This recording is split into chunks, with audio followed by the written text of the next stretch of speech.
Alright, hi guys! Welcome to the fourth car on our Gr.B inspired builds. We already done 3 of them. The Hammerweiss, which was the Audi Quattro inspired one. Then our really hot hatchback, all-wheel drive, little weight but a lot of power, and the beast of the Avante, which is a rear-wheel drive Ferrari inspired. And now it's time for one of my favorite ones, the Porsche 911 SCRS. That's a really cool car, and it always amazes me to think that Porsches can rally, because they can do anything apparently, and it looks so cool. And this one is a really hard one to build because 2 things. First of all, it's a rear-wheel drive, so it's gonna be tough. It's naturally aspirated, which is cool, but the engine is in the back, and I tend to struggle a lot with rear engines. For some reason, they always handle weird the way I build them, so I'm gonna try my best, but it may turn out that this one is it may turn out a bad car, but we'll see. And yeah, first of all, homologated car as usual. So yeah, I love that automation has an already built-in Porsche body, and it's so cool because it would be so hard to do a Porsche without this body because it's so iconic, the beetle shape. And yeah, here it is. I researched and saw that the rally car had 2.2 wheelbase, so this one is perfect. And the only problem here is that the body is pretty old. We are in 86 and the body is from 72, so our selling grades will be slightly punished, but that doesn't matter in the end. And here's the engine. First time building the Boxer engine. The Boxer engine is really cool. For those of you that don't know, it's like sideways, just in the way that the V6 is like in a V formation. The Boxer is like a V, but all pistons are sideways horizontally, which is great for weight distribution, and it looks very nice. And it's a 3.0, naturally aspirated, no turbo, currently making 240 horsepower. For the rally version, we're gonna go with something like 350. And yeah, no turbo as I mentioned. We can finally have some dual exhausts, which are always cool. Oh, we gotta include some sound baffling because it's the whole road version. Now it has 238 horsepower. Didn't really mess with the quality all that much, wanted to keep it as close to 0 as possible. Let's just check the exhaust can be even a little smaller. No, doesn't make a difference. Yeah, only revving to 7,500 RPM. I did a little mistake in the first 2 cars that I got them to 9,000 RPM, and I kinda regret it because I realized cars in the 1980s were not going that high. But oh well. It's let's imagine that those 2 specific cars were able to do it for some reason. And yeah, let's see how it sounds.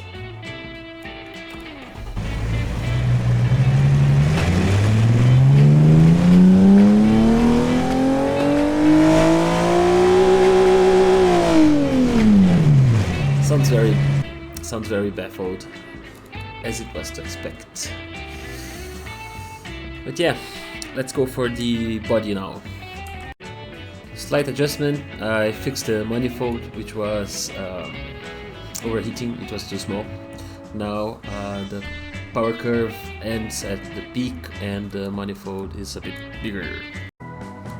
Alright guys, are you ready?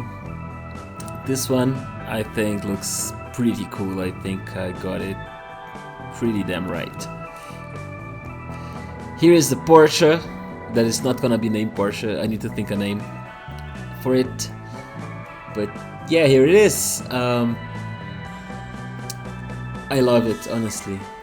After I started building the car, I realized that you could raise these headlight, body part, I don't know the name for it, and that made all the difference. Now it really looks like a Porsche. It also has this very unique spoiler, which I think helps. It's actually also like a radiator, because it has no air intakes in the front. It's all in the back, and I think that's the responsible for it. So yeah, pretty cool car. I even painted it black to make it special, and also all green grades. So it turned out very well. I think it turns very well. According to automation, it does. As you guys know, we can't really trust automation, but it should turn very well. Has a massive rear wheel tire, and it will be even bigger for the rally car. And not that much downforce, normal suspension. I did give it extreme quality safety and also extreme quality interior, but that's because it's a Porsche and it deserves it, and I want to make it a little bit heavier at the moment. How heavy? Yeah, I mean, even though it has like a lot of safety stuff and a lot of interior, it's still less than 1,000 kilos, so I try to make it heavier one way or another. But yeah, only one thing to do now, which is to test it in Beamng. Before we head to Beamng, just wanted to tell you guys I have found a name for it, and it is the APOLO S36. The 36 specifically stands for 3.0 liters, and the Boxer 6. The S, no reason, and Apollo just because it's a cool name. Here it is, first test run of the Apollo on the automation test track. I'm a bit scared. As I said before, I'm very scared of building rear-wheel drive, rear-mounted engine, RR engines. They tend to oversteer and go crazy, but there's only one way to find out. So let's test it, and if it fails, I'll adjust it until it behaves.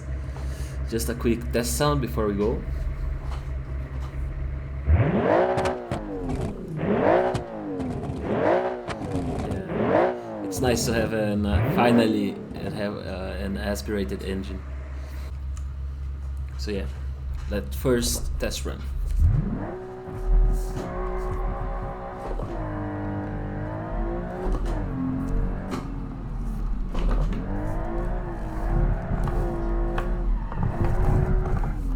Yeah, it's definitely oversteery,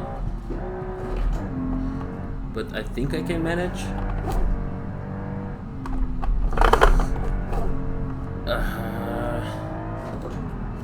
Maybe not.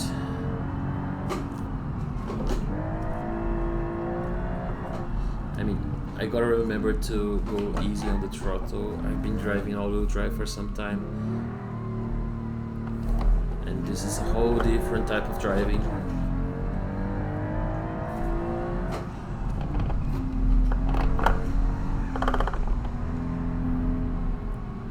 Whoop. God damn it. Let's try again.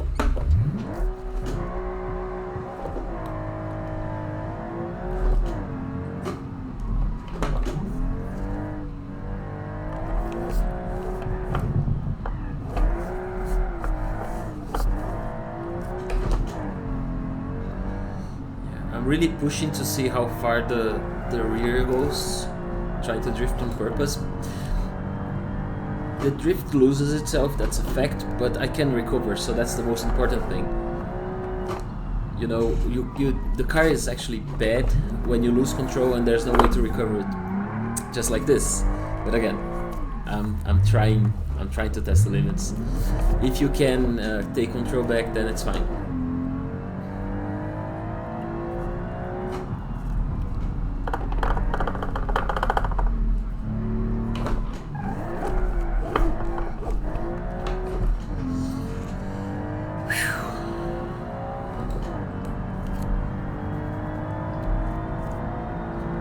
gonna try and stop flooring it and actually do a good run. Flat out through here, easily. And not as easy, but it does do it flat out.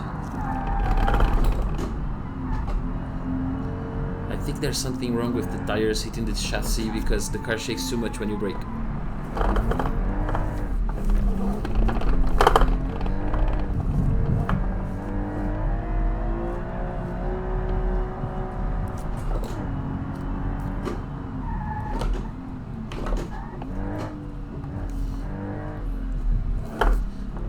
I might need to soften the rear suspension a bit.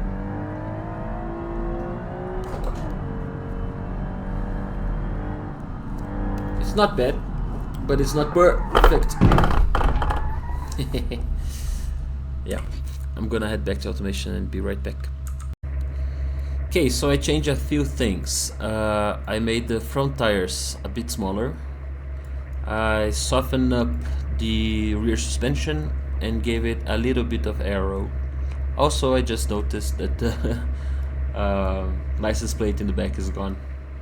It's still in the front. I may have to adjust it. And also the badge is black. I need to adjust that as well.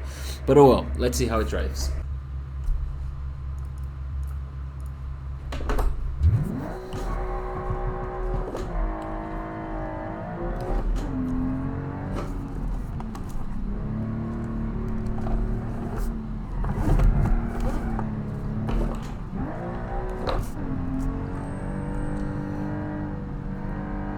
So they're steering a bit now, but that might be good.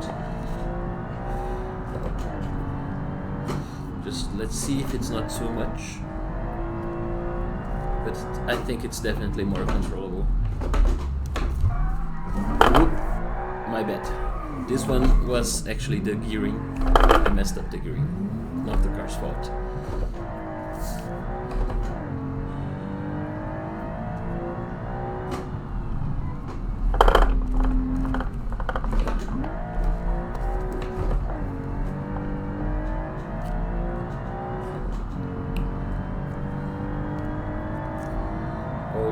Oh good. The oversteering has been largely fixed, but I think it might be understeering a bit too much. But oh well. We can live with it. Maybe I'll just increase the tire very little in the front in case. Yeah. Man, I always miss this corner. It's incredible. But yeah, anyways, I'll try to give you guys an outside view run.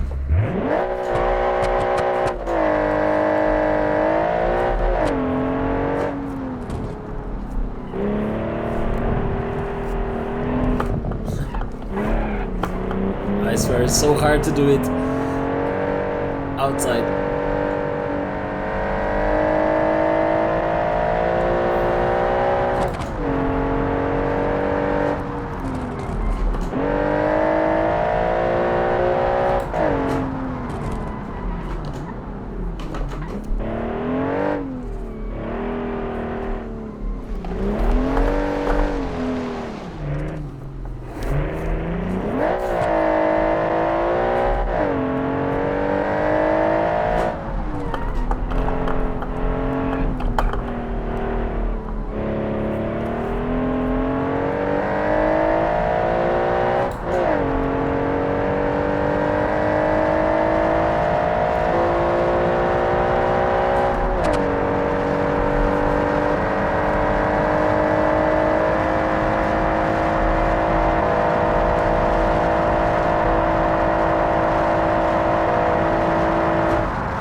Close one. I'm not speaking too much because I think the engine sound is probably way too loud. And I don't want to scream.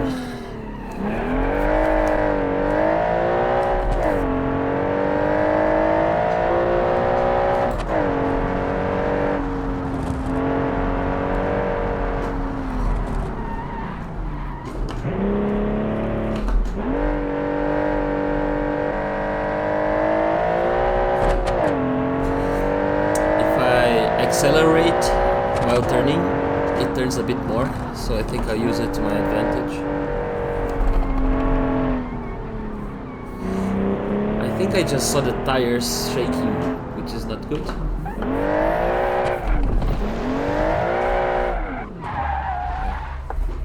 I'm gonna make one little test.